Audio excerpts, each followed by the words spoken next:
Muy buenas tardes, muy buenos días a toda nuestra audiencia que nos escucha en el programa El Mundo Actual, este miércoles 14 del mes Nisan en el calendario judío, y estamos en esta fecha especial del mes de abril, en una época sin precedente, definitivamente 8 de abril, en esta Pascua, en plena Pascua judía. Por eso quiero compartir con ustedes el tema Pascua y tormenta. Hay varios pasajes que voy a compartir con ustedes de remembranza de lo que es conocido en la cristiandad esta semana como la Semana Mayor, y dentro del judaísmo como la Gran Pascua judía. Pero antes de entrar a varios pasajes, déjeme compartir este primero.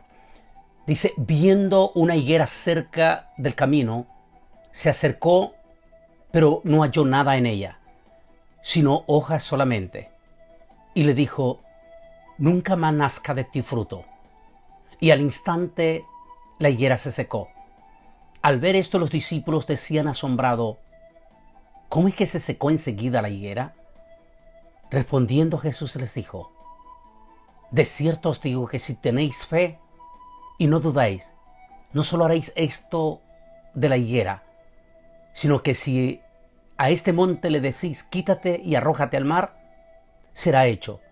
Y todo lo que pidáis en oración, creyendo, lo recibiréis.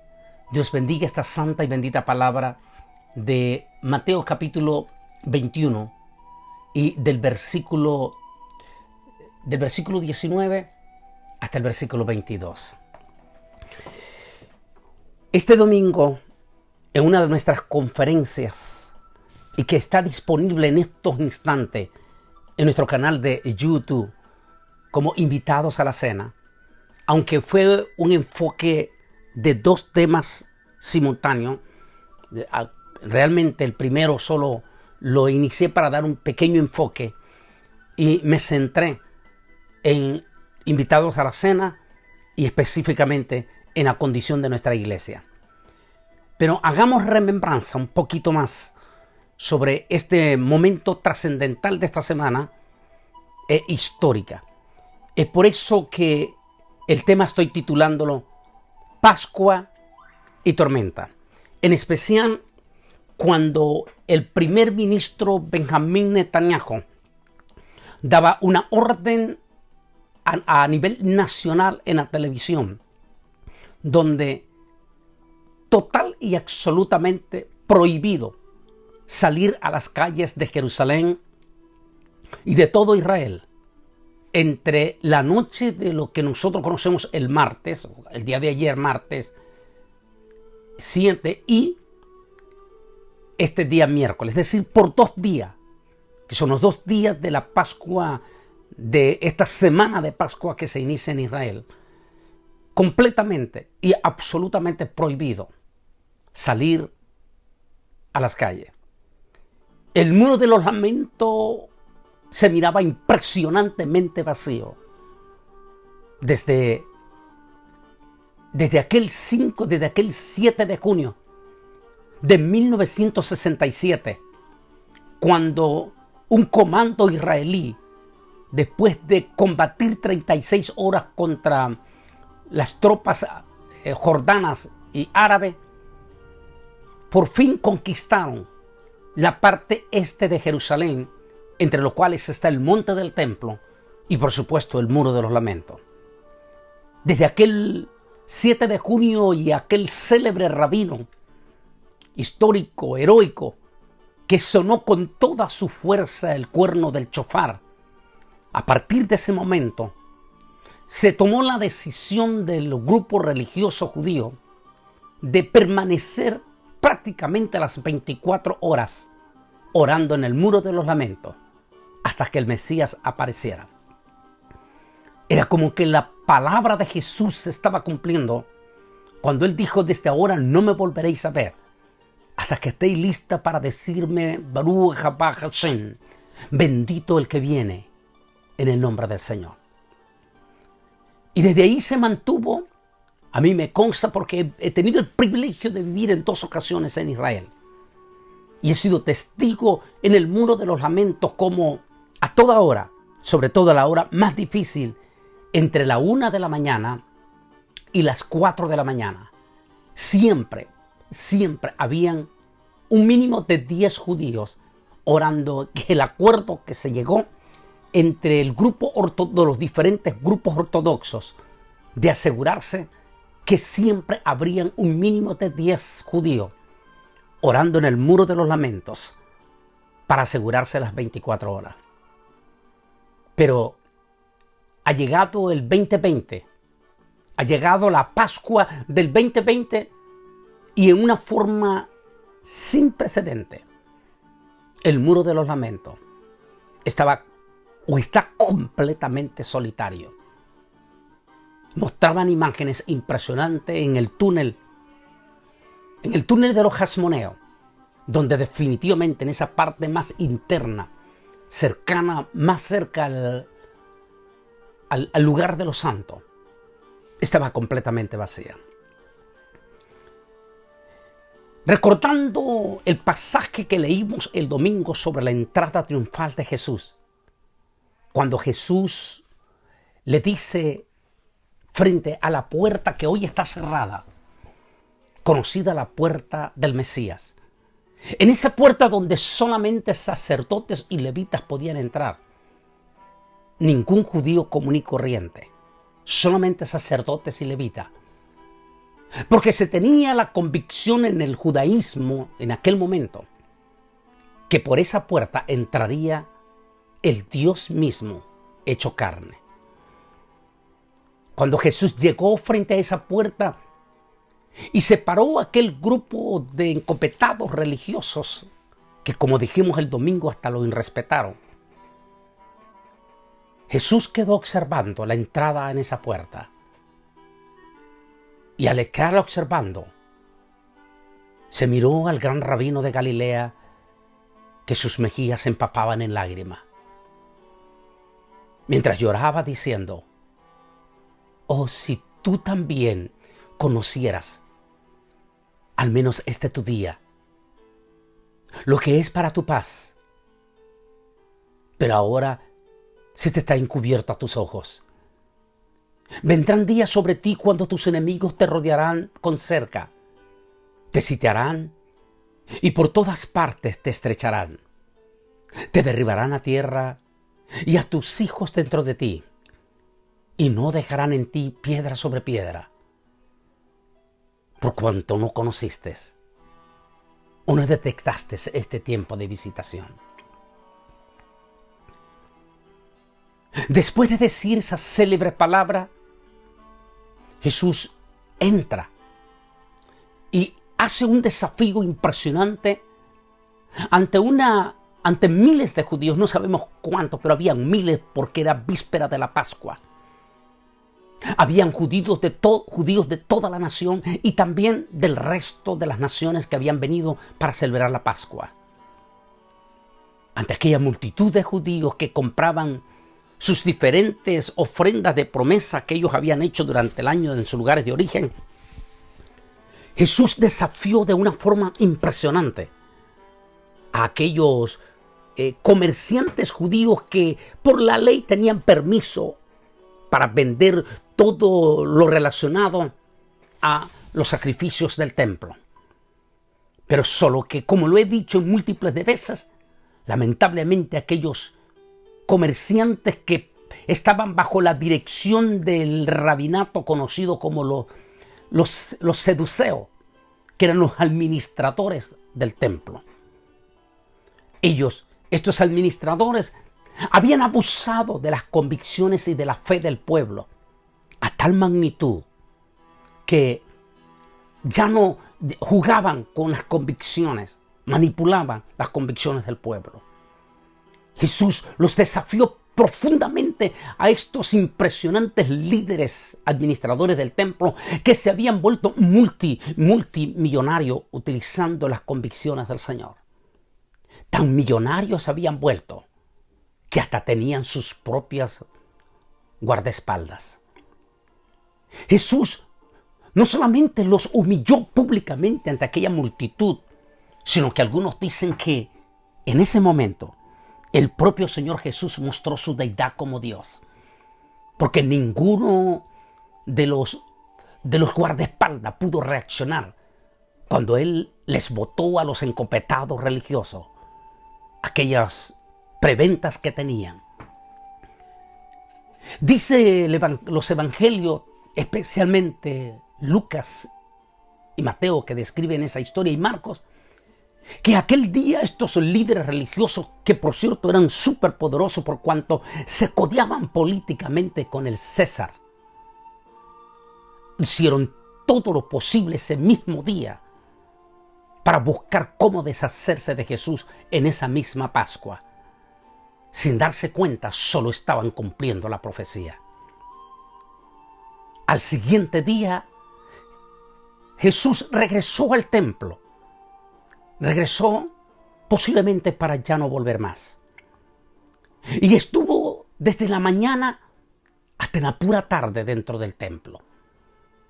En el camino del Valle del Cedrón hacia la entrada del templo, se pasó un incidente profético y que tendremos los predicadores múltiples de mensajes y de significado acerca de ese incidente mencionado en Mateo y también en Marcos.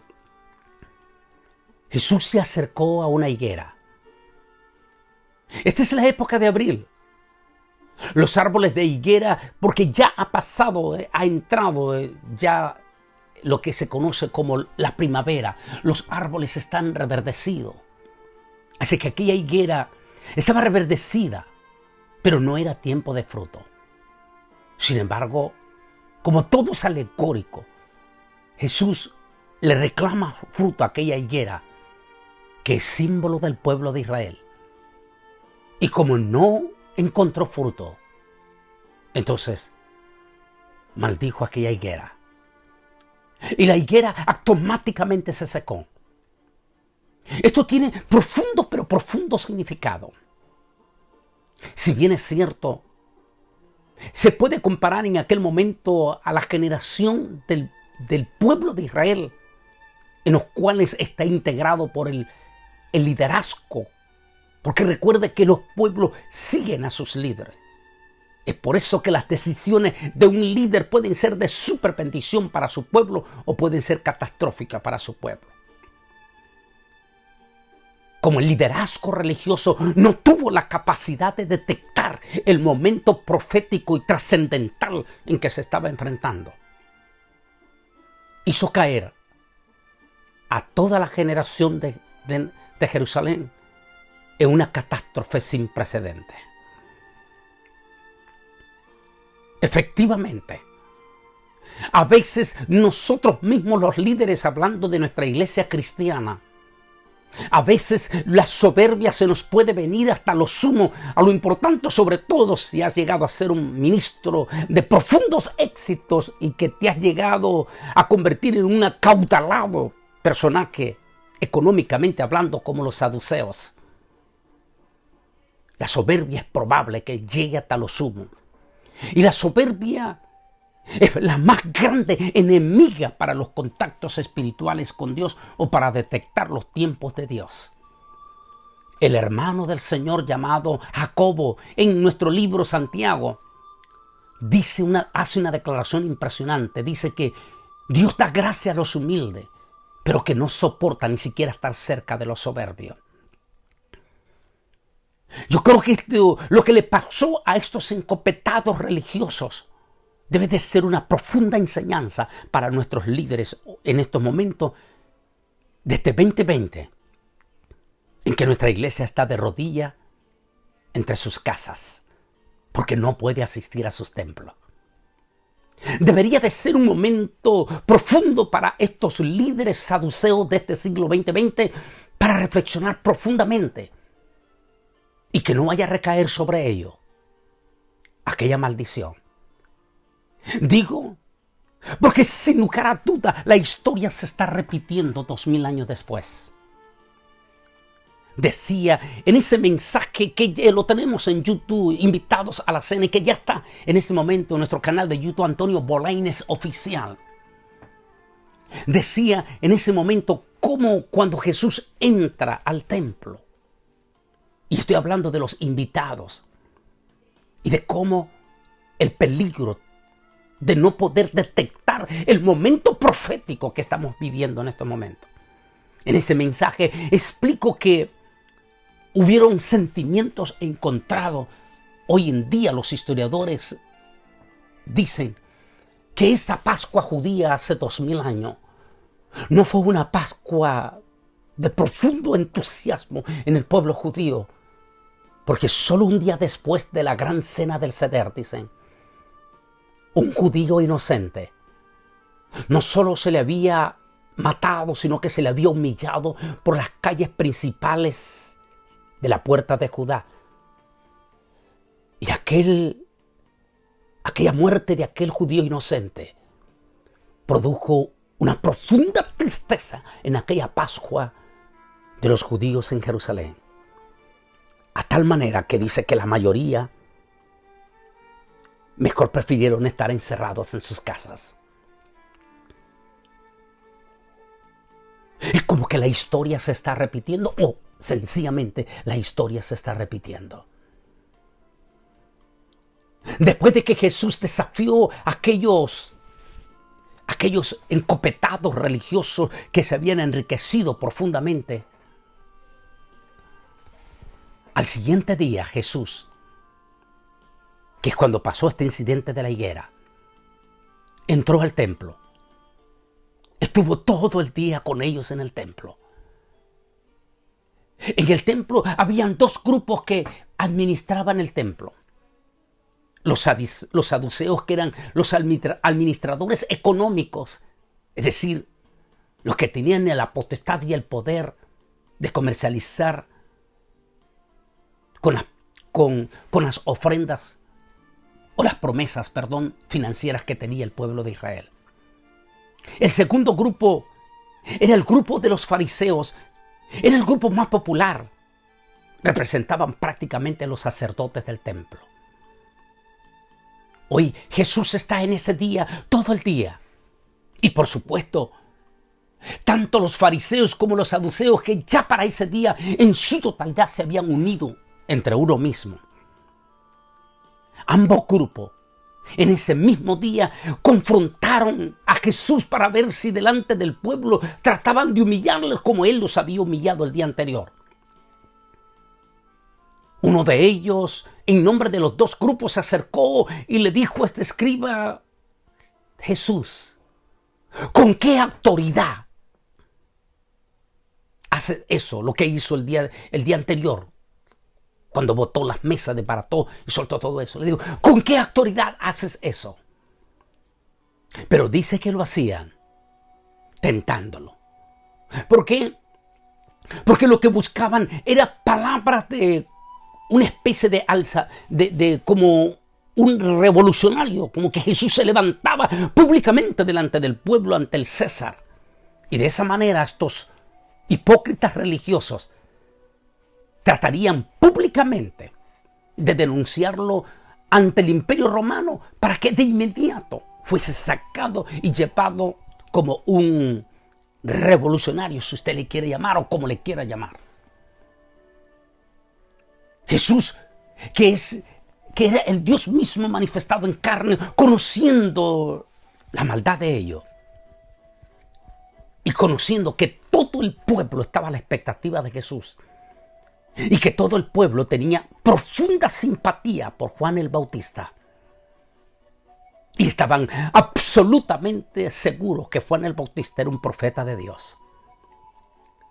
Jesús le dice ante la multitud a estos hipócritas líderes religiosos: ¿el bautismo de Juan era de Dios o de los hombres? Los elementos vieron a la multitud y sabían que si respondían profundamente negativamente, es decir, que era meramente carnal, automáticamente se estaban uniendo al asesinato que Herodes había hecho contra Juan el Bautista, y eso provocaría inmediatamente la furia del pueblo contra ellos. Pero también si decían que el bautismo de Juan era de Dios, entonces Jesús los encararía delante de la multitud, diciéndole entonces, ¿por qué no lo recibiste en el templo?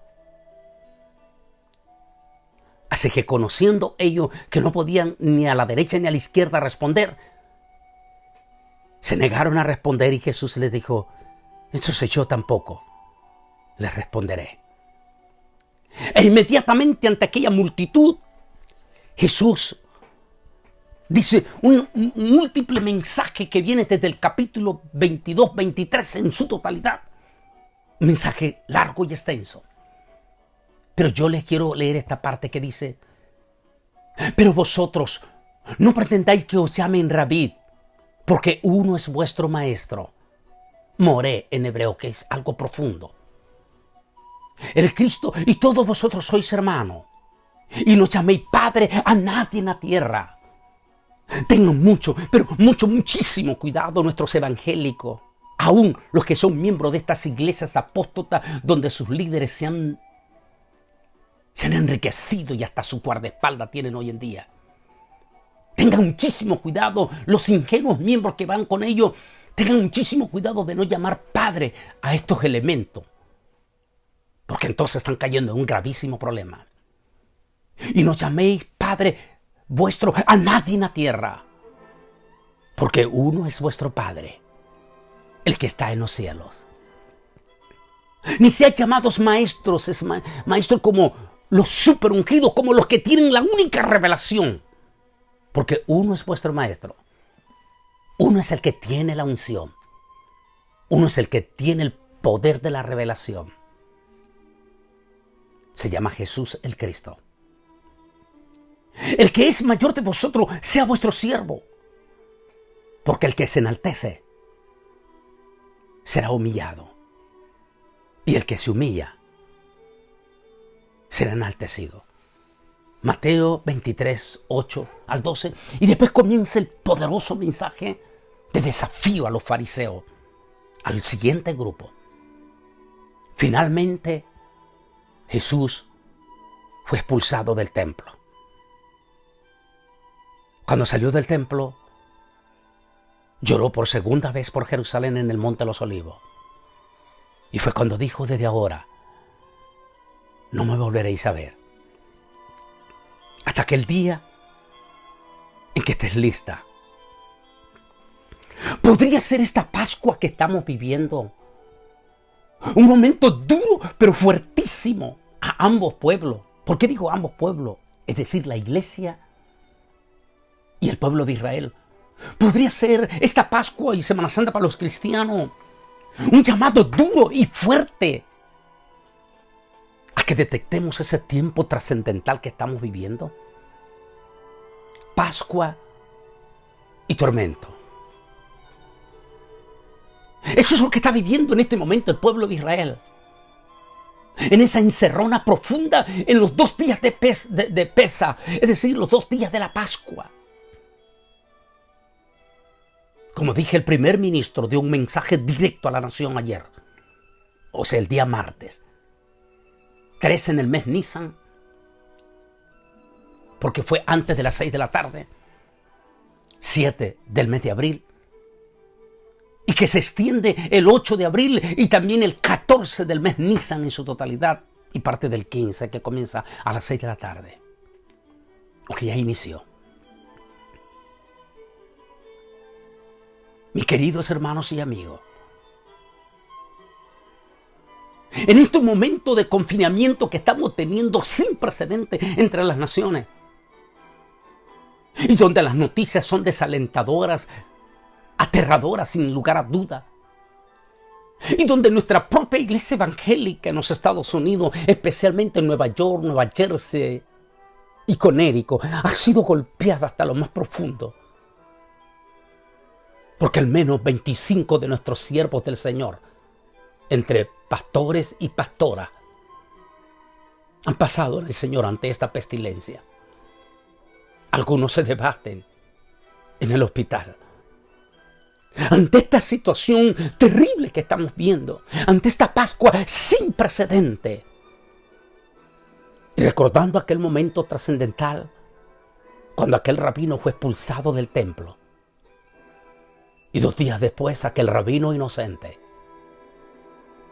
fue muerto. Y la nación judía sintió vergüenza y se encerró en sus cuartos.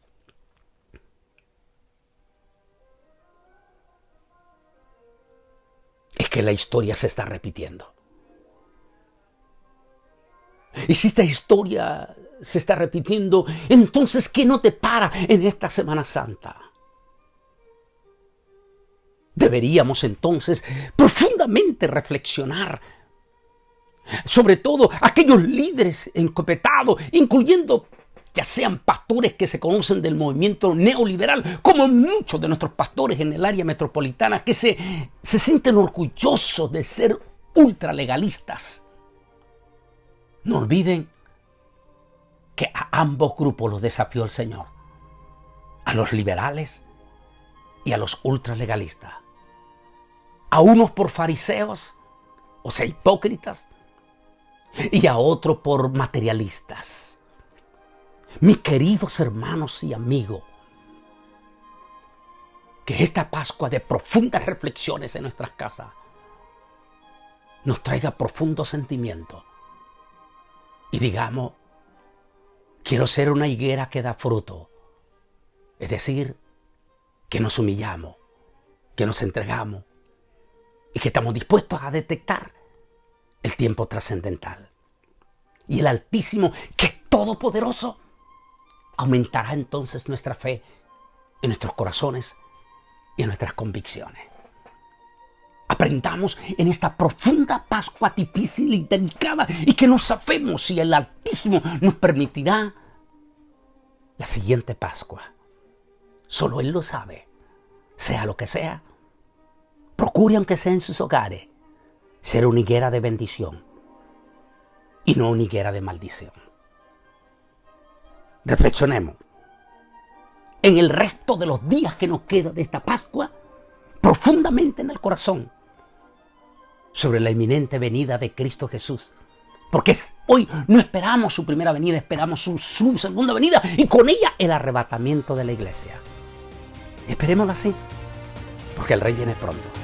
Que mi Altísimo Dios Todopoderoso te bendiga y reflexiona en los días que nos queda de Pascua profundamente con tu familia en casa. Dios te bendiga.